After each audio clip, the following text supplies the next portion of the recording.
आज हम बात करेंगे ओवेरियन सिस्ट के मुतल्लिक। सिस्ट बेसिकली क्या है? ये एक पानी की थैली है जो कि जिस्म के किसी हिस्से में भी डेवलप हो जाती है। और जब ये थैली जो है अंडेदानी में यानी कि ओवरीज में डेवलप हो जाए तो उसे हम ओवेरियन सिस्ट कहते हैं। हो सकता है कि ओवेरियन सिस्ट कोई भी सिम्टम जाहिर ना करे, मगर आमतौर पे जो सिम्टम्स ओवेरियन सिस्ट की मौजूदगी में मरीज़ा में देखने में आते हैं वो इरेगुलरिटी ऑफ मेंसेस है, या वजाइनल ब्लीडिंग ज़्यादा होती है, या फिर ब्लडी डिस्चार्ज हो सकता है, यानी कि वजाइनल डिस्चार्ज में ब्लड शामिल हो। उसके अलावा pelvic pain, painful intercourse, bowel movement यानी कि बड़ा पेशाब पास करने की सूरत में दर्द, बार बार जो है छोटे पेशाब की हाजत होना। कुछ केसेस में जो है ये भी देखा गया है कि ब्रेस्ट में टेंडरनेस हो जाती है, यानी कि ब्रेस्ट हार्ड फील होती है, उसमें जो है सोजिश महसूस होती है। और कुछ मरीज़ों को जो है नोज़िया यानी कि उबाकियाँ आती हैं या उल्टी की शिकायत होती है। मरीज़ हमारे पास इन सिम्टम्स के साथ आता है तो हमने पहली चीज़ जो रूल आउट करनी है वो ओवेरियन सिस्ट करनी है। ओवेरियन सिस्ट की डायग्नोसिस के लिए हमारे पास जो टूल्स अवेलेबल हैं उसमें pelvic area examination, ultrasound, MRI, CT scan, ये सारे टूल्स हमें अवेलेबल हैं। जब हमें ओवेरियन सिस्ट डायग्नोस हो जाती है तो फिर हम देखते हैं कि उसकी टाइप क्या है। सिंपल टाइप है, कॉम्प्लेक्स है। अगर वो कॉम्प्लेक्सिटी की तरफ जा रही है तो हो सकता है हमें CA-125 टेस्ट करना पड़े ये देखने के लिए कि वो मैलिग्नेंट है कि बेनाइन है। उसके बाद हम फिर ट्रीटमेंट शुरू करेंगे। तो ट्रीटमेंट की जब हम बात करते हैं तो सबसे पहले हम ये देखेंगे कि हमें होम्योपैथिक में क्या क्या ऑप्शंस अवेलेबल हैं और क्या क्या रेमेडीज़ जो हैं वो इसके लिए सूटेबल हैं। तो आमतौर पे जो क्लिनिकल केसेस में मैं अपनी रेपर्टरी यूज़ करता हूँ वो मर्फीज़ रेपर्टरी यूज़ करता हूँ। मर्फी रेपर्टरी में अभी हम रूब्रिक पे जाएंगे। Female, cyst, genitalia, ovarian. अब यहाँ पे हम देखते हैं तो सिस्ट ओवेरियन के लिए मर्फीज़ रेपर्टरी में 41 रेमेडीज दी हुई हैं और आगे वो सर्च को मोर स्पेसिफिक कर देता है। अगर लेफ्ट में सिस्ट है तो 7 रेमेडीज हैं, राइट में सिस्ट है तो 6 रेमेडीज हैं। तो इसे हम अपने क्लिपबोर्ड में लेके जाते हैं, इन तीनों रूब्रिक्स को हम कीबोर्ड में लेके गए तो हमारे पास टोटल 45 रेमेडीज आ गई। अब अगर आप मर्फीज के अलावा कोई और रेपर्टरी यूज करना चाहते हैं तो हम वो भी देख लेते हैं। मिसाल के तौर पे कैंट रेपर्टरी है। कैंट रेपर्टरी में हम जाते हैं तो कैंट रेपर्टरी में हम गए चैप्टर फीमेल में, आगे रूब्रिक हमने पकड़ी सिस्ट, ओवरीज। अब ये हमें रूब्रिक जो है हमें वो सब चैप्टर ट्यूमर्स पे लेके जा रहा है। ट्यूमर्स पे हम गए, ट्यूमर्स पे हम सब चैप्टर ओवरीज में गए और रूब्रिकाइज सिस्ट। अब यहाँ पे कैंट रेपर्टरी में female, genital, tumour, ovaries, cyst ये हमारी रूब्रिक हो गई और इसमें 16 रेमेडीज दी गई हुई हैं। हम इसे भी क्लिपबोर्ड पे ले गए। इस तरह हमारे पास जो है रेमेडीज डिस्प्ले हो गई।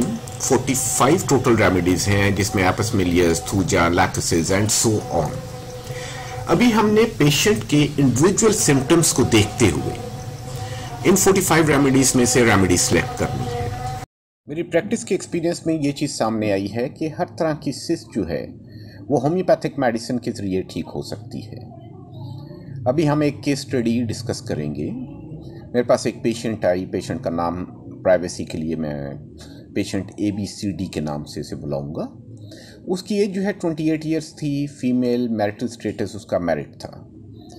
जो वो कंप्लेन लेके मेरे पास आई वो ये थी कि ड्यूरिंग मेंसेस उसे ओवेरियन रीजन में पेन होती है जैसे उसे इंसेक्ट बाइट कर रहा हो, और उसके अलावा भी मेंसेस के अलावा भी उसे अक्सर पेन की शिकायत रहती थी और समटाइम्स जो पेन जो है वो चेस्ट तक एक्सटेंड होती है। इस कंप्लेंट पे मैंने उसे अल्ट्रासाउंड करवाने के लिए कहा। पेशेंट को जब मैंने अल्ट्रासाउंड करवाने के लिए कहा तो उसने एक बहुत रिप्यूटेड जगह से, चुगताई लैब से अपना अल्ट्रासाउंड कराया और डॉक्टर भी, शी वॉज वेल क्वालिफाइड। और अल्ट्रासाउंड में जो है हमें ये पता चला कि उसकी लेफ़्ट ओवरी में सिस्ट है जिसका साइज़ तकरीबन 33/40/41 मिलीमीटर है और अप्रॉक्सीमेटली वो 30 ml का वॉल्यूम है उसका। और इसमें जो है ना कोई वो ब्लड फ्लो उसे डॉपलर स्टडी में नहीं मिला। अभी दिस वाज अ एंडोमेट्रिक सिस्ट और कॉम्प्लेक्स सिस्ट थी और इस पे जो है अल्ट्रासोनोलॉजिस्ट ने CA-125 फर्दर टेस्ट करवाने को कहा ताकि रूल आउट हो कि कार्सिनोमा है कि नहीं है।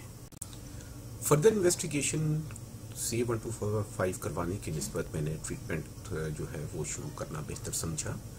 उसकी मेन वजह ये थी कि इसके पेशेंट की प्रीवियस हिस्ट्री में भी मुझे सिस्ट फॉर्मेशन का पता चला कि जब ये 20 इयर्स की एज की थी तो इसकी सिस्टेक्टमी हुई थी और इसकी जो है सर्जिकली इसने अपनी सिस्ट रिमूव करवाई थी।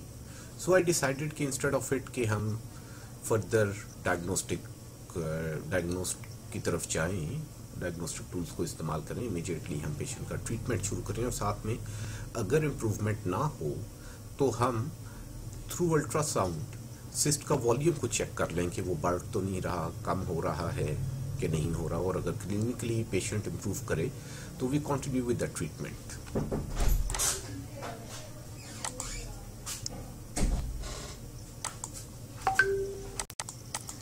जब इस पेशेंट की मैंने डिटेल्ड केस टेकिंग की तो नेचुरली पहली रूब्रिक जो बनी, जो उसकी मेन चीफ कंप्लेन की कॉज थी, दैट वाज ओवेरियन सिस्ट। तो पहली रूब्रिक जो बनी that was female cyst genital cyst ovarian. इसके अगेंस्ट मुझे 41 रेमेडीज मिल गई। सेकंड रूब्रिक अगेन अल्ट्रासाउंड से मुझे पता चली female cyst genital cyst ovarian left. फिर फर्दर केस टेकिंग में कुछ और पॉइंट्स सामने आए जिनमें से चंद एक इम्पॉर्टेंट सिम्टम्स को देखते हुए मैंने उनकी रूब्रिक्स कंसल्ट की। तो एंकल उसके स्वोलन थे, फेस रेड था, ग्लोइंग रेड था, उसकी जो है ओवरी लेफ्ट एंड लार्ज थी और पेन की कंप्लेन वो ये करती थी कि it extends to the chest. Menses के ड्यूरिंग उसे पेन ज़्यादा होती थी। ये जो 6th रूब्रिक हमारी है, female pain ovaries extending to chest to left, इसके अगेंस्ट मुझे रेपर्टरी में सिंगल रेमेडी मिली, एपिस। सिंगल रेमेडी का असूल याद रखने वाला ये है कि आपके जो सिंगल रेमेडी हो अगेंस्ट अ रूब्रिक तो आपकी फार्मेसी में जो भी हाईएस्ट पोटेंसी उस रेमेडी की अवेलेबल है उसकी आप एक डोज फौरी तौर पे पेशेंट को दे दें, 2 कतरे ज़बान पे डाल दिया। उसके बाद जो है उसने एक और कंप्लेन सिम्टम बताया जिसकी रूब्रिक जो है female pain ovaries, sex after थी, जनरली पेशेंट वाज थर्स्टलेस, जब भी यूरिन की उसे अर्ज होती थी तो उसे पेन होती थी। इन 10 रूब्रिक्स को देखते हुए इसमें सबसे इंपॉर्टेंट रूब्रिक जो थी that was rubric 2, female cyst genitalia cyst ovarian left. तो इसमें मैंने क्वालिफिकेशन में इस रूब्रिक को लिमिनेटिव बना दिया, जिससे मेरे पास जो है टोटल 7 रूब्रिक्स का सर्च रह गई और टॉप ऑफ द लाइन इसमें एपिस मिलियस थी फॉलोड बाय थूजा लैकसिस। और जब मैंने कंफर्मेटरी रेमेडी सिलेक्शन की तो उसमें एपिस जो है वो फिगर आउट हुई।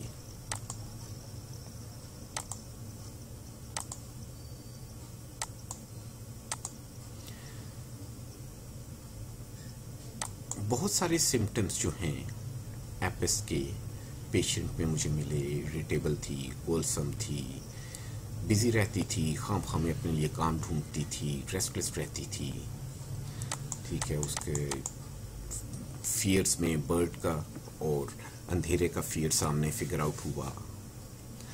उसके बाद पेन भी उसे स्टिंकिंग बर्निंग नेचर की होती थी। जब वो एग्जामिनेशन के दौरान मैंने उसे टच किया तो एकदम उसने आउ करके आवाज़ निकाली, तो वो दैट वाज सिंपल कि वो टच से उसे एग्रीवेशन हो रही है। और उसके अलावा भी काफ़ी सिम्टम्स मुझे, उसे वर्टिगो भी था, उसे हेडेक के साथ आंखों थोड़ी फूली हुई थी, और फेस जो है उसका पहले भी रूब्रिक इसकी स्पेशल बनाई थी हमने, रेड था, जर्नली थर्स्टलेस थी, यूरिन का भी उसे इशू था। हाँ, एक और चीज़ कि उसे रिकरेंट यूटीआई की भी प्रॉब्लम रहती थी। तो अल्टीमेटली इसमें मैंने आके फिर उसके लिए जो रेमेडी सेलेक्ट की दैट वाज एपिस, क्योंकि एपिस जो है वो रेप्टराइजेशन में भी नंबर 1 पे आ रही थी विद 26 पॉइंट्स, और सेकेंडली जब कंफर्मेशन ऑफ रेमेडी की, उससे मज़ीद सिम्टम्स पूछे तो एपिस ही फिट इन हो रही थी। पोटेंसी सिलेक्शन पे मैंने 200 की पोटेंसी उसके लिए सिलेक्ट की। मैं मिलियन से भी शुरू कर सकता था, लोअर पोटेंसी से भी कर सकता था, मगर 200 पोटेंसी सेलेक्ट करने का मेन मकसद ये था, अगर मैं मिलियन की तरफ जाता ठीक है, रिजल्ट मुझे जल्दी मिलने थे, मगर उसमें एग्रीवेशन का ख़तरा था क्योंकि वाइटल फोर्स पेशेंट की मुझे इतनी स्ट्रॉन्ग नहीं लग रही थी, सस्टेनेबिलिटी उसकी लो थी। तो इसमें मैंने 200 वाटर डोजेज के साथ शुरू किया। 12-12 घंटे पे 3 डोजेज 200 की एपिस की उसे दी, that was the stat dose. उसके बाद ओडी में उसे 1 हफ्ते के लिए एपिस दी। 1 हफ्ते बाद जब पेशेंट मेरे पास आई तो उसकी 90% रिलीफ हो चुका हुआ था पेन में, और clinically patient was much better. मैंने अगले 2 हफ्ते जो है एपिस 200 कंटिन्यू रखी, और उसके बाद जो है 3 हफ्ते के बाद जब पेशेंट आई तो उसे कोई पेन नहीं थी। यहाँ पे मैंने उसे सेकंड जो हमारे पास रेपर्टरी में मेडिसिन आई थी वो थूजा थी, तो मैंने उसे 1 हफ्ता जो है अल्टरनेटिव डे पे, एक दिन छोड़ के एक दिन में एक दफ़ा थूजा 200 वाटर डोज में उसे दी 1 हफ्ते के लिए। 5वें हफ्ते में जब मेरे पास आई पेशेंट तो वो बहुत बेहतर महसूस कर रही थी, क्लिनिकली शी वाज फाइन। और उसकी प्रीवियस हिस्ट्री को देखते हुए यहाँ पे मैंने उससे जो है एपिस 1 mg की स्टैट डोज दी, 3 डोजेस वाली 12-12 घंटे बाद वाटर डोजेज में, और साथ मैंने उसे 2 हफ्ते के लिए प्लेसिबो दी। फिर उसके बाद 8 वीक में जब पेशेंट को मैंने कॉल किया तो शी वॉज परफेक्टली फाइन, उसे कोई क्लिनिकल सिम्टम नहीं था। वैसे इसके अलावा भी वो जो उसने मुझे सिम्टम्स बताए थे सिस्ट से रिलेटेड, उसके अलावा भी वो बेहतर फील कर रही थी। उसके बाद फिर अब उसका अल्ट्रासाउंड करवाया, तो और अल्ट्रासाउंड की रिपोर्ट जैसे कि आप स्क्रीन पे देख सकते हैं, देयर वाज नो सिस्ट। उसकी सिस्ट जो है वो अल्हम्दुलिल्लाह सबसाइड हो चुकी थी। ये केस स्टडी मैंने पेश की है आप लोगों के सामने regarding cure of a complex cyst. I hope कि आप के लिए ये इन्फॉर्मेटिव साबित होगी। प्लीज़ आप भी अपने एक्सपीरियंसेस मेरे साथ ज़रूर शेयर करें, so that I also get a chance to learn.